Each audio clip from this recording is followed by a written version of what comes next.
Hi, welcome to Let's Talk Forex. I'm Alison. And I'm Chris, and today we're going to be talking about one of the most widely used and structured strategies in day trading, which is the Opening Range Breakout, also known as ORB. Yes, so it's based on very clear rules and very precise entries. And when it's filtered correctly, it's a very powerful strategy for many day traders. And there are many traders that use this strategy. So I'm sure you guys will find it very interesting. Yeah, we're going to cover the theory, the practical application, how to manage risk, and crucially, as you just said there, Alison, how to filter for quality trades, which is going to be the difference between consistency and chaos.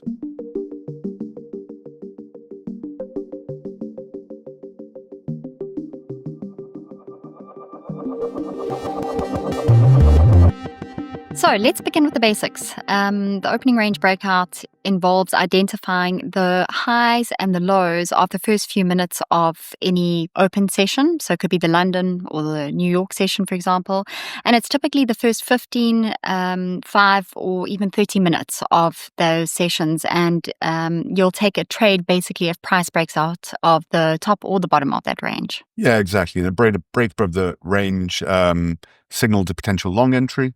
A break below suggests a short entry. The assumption here is that the early momentum is what's going to set the tone for the session. And this is especially on strong trend days. And the nice thing about this strategy is that it's not just based on theory. It's a very well-tested strategy that, as I said earlier, many traders use.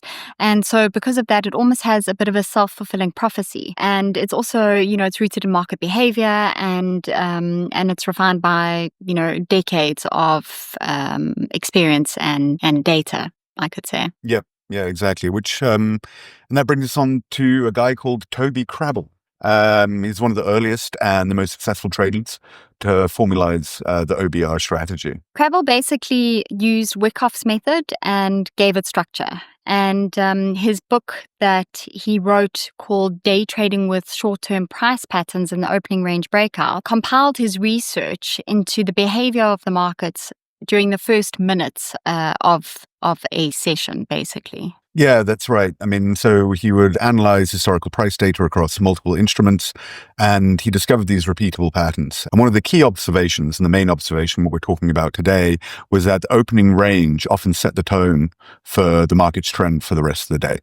So basically you could kind of see where the directional bias was going to be in the market for the rest of the day, just based on those first few minutes, which is quite crazy insight when you think about it. And this would set that tone for the entire day, but sometimes even longer as well. Yeah, and as I said earlier, he created the strategy based on Wyckoff's method, and he basically made it his own, and then created a very powerful trading strategy that, as I said, is used by many traders, including myself. It's a strategy that I really find very effective. Not in the markets we're experiencing at the moment, but in general, I find it a very, very effective trading strategy. So the book he created is virtually a collector's item now. And interestingly, after he released that book, he actually bought back all those copies, or as many copies as he could. Because he realized what a gem it was. So if you're able to, get a copy of the book, I would highly recommend it. I found a couple on the internet, and it really is a good read, even now, many decades later. Yeah, no, really important read as well. Yeah, highly recommend that. And then then Toby went on to build Crabel Capital, which is a hedge fund. You can look them up online. And they manage billions now. And it's all kind of founded on this data-driven, disciplined approach to trading, which we're going to be talking about today. So what is the secret to ORB success? Well, there's a few reasons why traders miss the mark. They often try to trade the strategy sort of in every single market and every single day. But as with any strategy, it's not going to work all the time. But there are ways to increase the chances or the probability of success with this trading strategy. Yeah, and that's where the real power of the ORB comes into play. It's what we're talking about, filtering for quality trades. And one of the best filters that Crabel identified was something that he called the NR7 day. Yeah. So the NR7 or narrow range 7-day is basically a day where the trading range over the last 7 days is the smallest or the lowest of those last 7 sessions. And it indicates compression, which is often what precedes a big move. which is why he identified it as such a powerful filter. Yeah, it does. And again, not all the time, but it will a lot of the time. So if you wait for the NR7, this narrow range 7-day, and then deploy the ORB strategy the following morning, you have a significantly increased chance of success of this working. And then you can catch this true directional move that you see in the markets rather than just getting chopped up in market noise. Exactly. And another very important filter is your directional market bias. So before the open, you want to look at your higher timeframes, the daily or even the weekly timeframes, and look at whether the market's trending or is it ranging?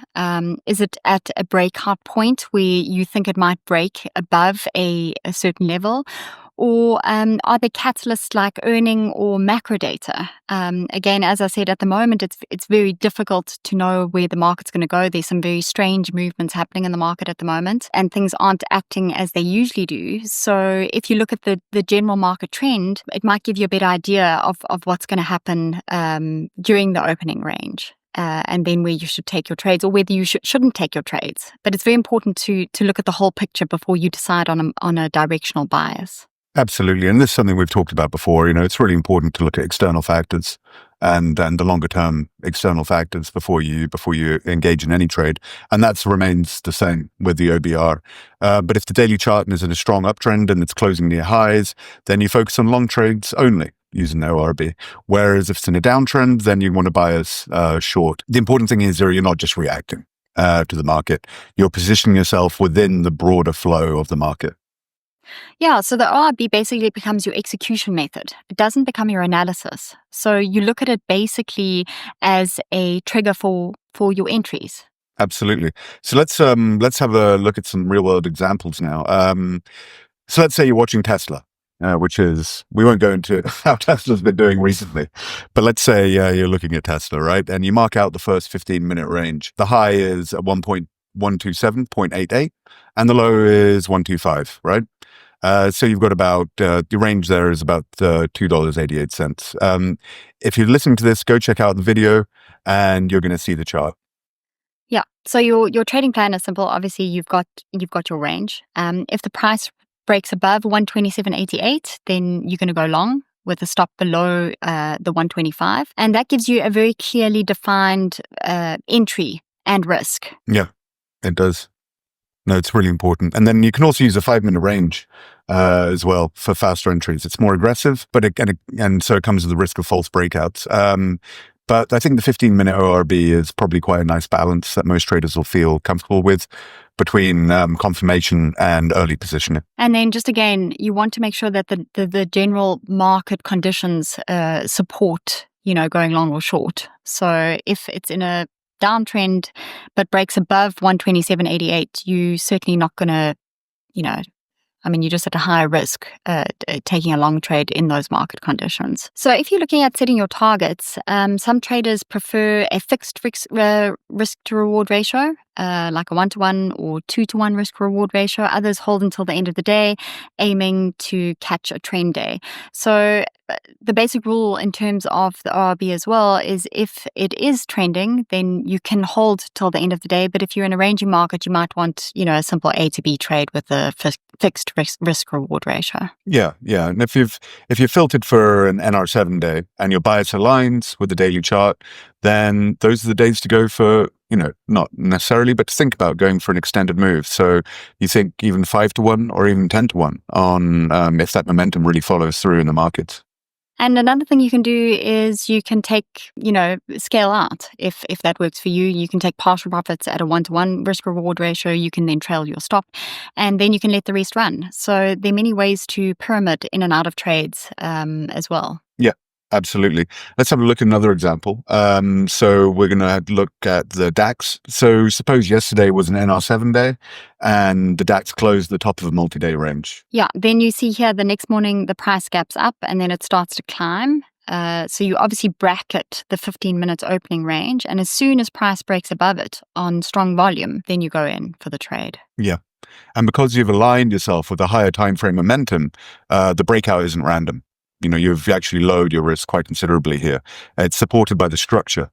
And in this case, the low of the opening range, it's never touched again. Exactly. And that's the kind of trade where, your preparation is your edge. exactly. So relatively simple. I mean, requires, as you say, like a lot of thought about external factors and make sure that you're looking at longer term trends. But once you've got that down, it can be a very simple and very powerful strategy. It's systemic, it's clean, and it's repeatable, which is the most important thing here, I think. But it needs to be combined with context and discipline. Really important there. Yeah, and as we were talking about earlier, you can easily filter your trades. You want to look for tight consolidation like an NR 7-day. You want to confirm your daily chart bias, and then you want to use the ORB to get in with precision so that you time your trades well and manage your risk. Yeah, and like all strategies, it's this is a tool, right? This is not a shortcut. The strategy will do its job and it will work for you, but you have to do your preparation. You have to do your work at your end. Make sure that you've done all the correct legwork to get you to this point where it's going to work for you. Thanks so much for joining us. If you like this episode, please remember to subscribe and like if you're not subscribed already, and leave any comments in the comment section below. Thanks so much, Alison. I'll speak to you next week. Cool. Cheers, Chris.